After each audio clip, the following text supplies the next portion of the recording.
Can you imagine a 10-year-old committing multiple murders? In December 1968, a young girl was convicted of just that. Today, she is known as one of the most notorious child killers in modern history. This is the story of Mary Bell, the 10-year-old serial killer.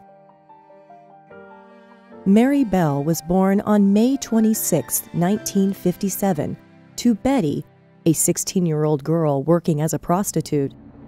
Despite suffering from mental and physical abuse at the hands of her own mother, her mother's frequent disappearances for work devastated Mary.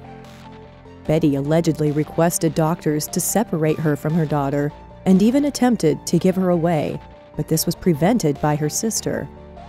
Unfortunately, this marked the start of Mary Bell's troubled life. Mary was also known for being accident-prone, with incidents such as falling from a window and suspiciously overdosing on sleeping pills. Some believe that Betty was attempting to get rid of her daughter, while others speculate that Betty may have had Munchausen syndrome by proxy, a condition in which a person enjoys the attention and sympathy that comes from their child's misfortunes. Disgustingly, Mary herself says her mother forcing her to engage with men from the age of 5, something her family knew nothing about. Her family did know, however, that Mary had already witnessed death when her 5-year-old friend was run over and killed by a bus. Given the various tragedies she had faced, it's not surprising that Mary became a troubled child who grew increasingly manipulative. Weeks before committing her first murder, Mary Bell exhibited bizarre behavior. She was playing with a 3-year-old boy when he fell off an air raid and was badly injured. Although the parents of the boy believed this was an accident, 3 mothers came forward the next day to report that Mary had tried to choke their young daughters. Despite being questioned by the police, Mary was let off with a stern warning. Sadly, if these complaints were taken more seriously, the future of this young girl and the lives she would soon destroy could have been very different. 4-year-old Martin Brown was found dead in an abandoned structure on May 25, 1968. The initial investigation discovered no marks or injuries, making it a sad and terrible accident. Martin Brown's little corpse was found under a window. Police suspected he had overdosed on aspirin because an empty bottle was found next to the body. Suspiciously, the boy had dried blood and saliva on his cheek, but he had no wounds or signs of fighting. He appeared to have taken medication, laid down, and never woke up. 2 boys who found the body called out to some workmen, who were soon surrounded by children and adults gawking at the tragic sight. Mary Bell and Norma Bell, 2 children who, despite their surnames, were unrelated, were also at the scene. Mary lured Martin into the house and strangled him with her small hands. She showed off her work to Norma and then led Martin's aunt to the scene, pretending that he had been in an accident. The poor woman followed her nephew's murderer to the scene of the crime. Mary and Norma tormented her in the days following the murder, asking her about the family's sadness and if Martin's mother missed him. The aunt reached her breaking point and refused to open the door. On one occasion, Mary knocked on Martin's house and asked his mother if she could see Martin. The mourning woman expressed confusion and informed her that Martin had died. Mary said she knew he was dead and wanted to see him in his coffin.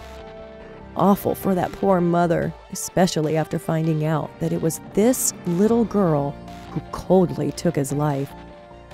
As part of a class assignment, Mary drew a picture of a boy lying down with a bottle-labeled tablet in the exact same position in which Martin Brown was discovered, under the window.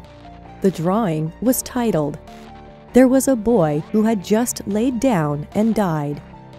Although other children were aware of Martin's death, Mary was the only one to create an illustration of the scene.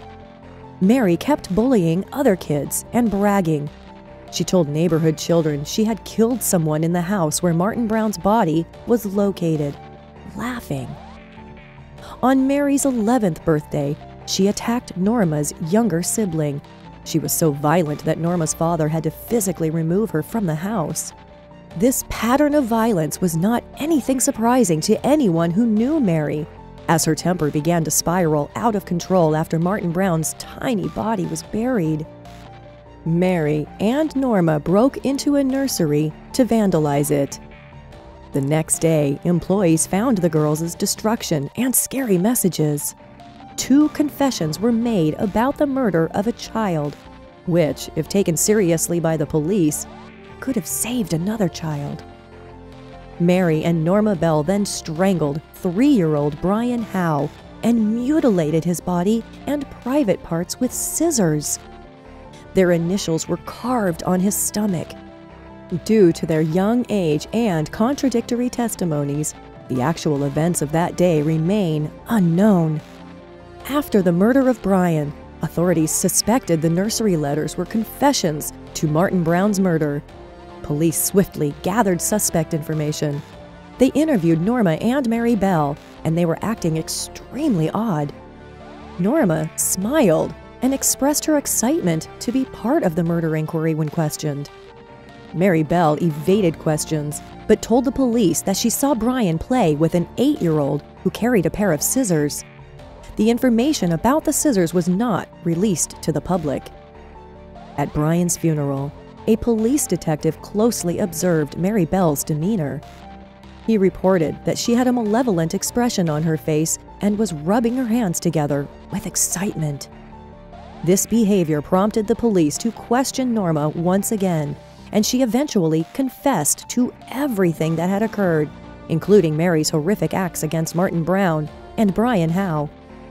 After each girl shifted the blame onto the other for the murders, Norma's parents spoke up and defended their daughter by revealing that Mary had a history of violence, even towards their own family, and that Norma was unlikely to be responsible.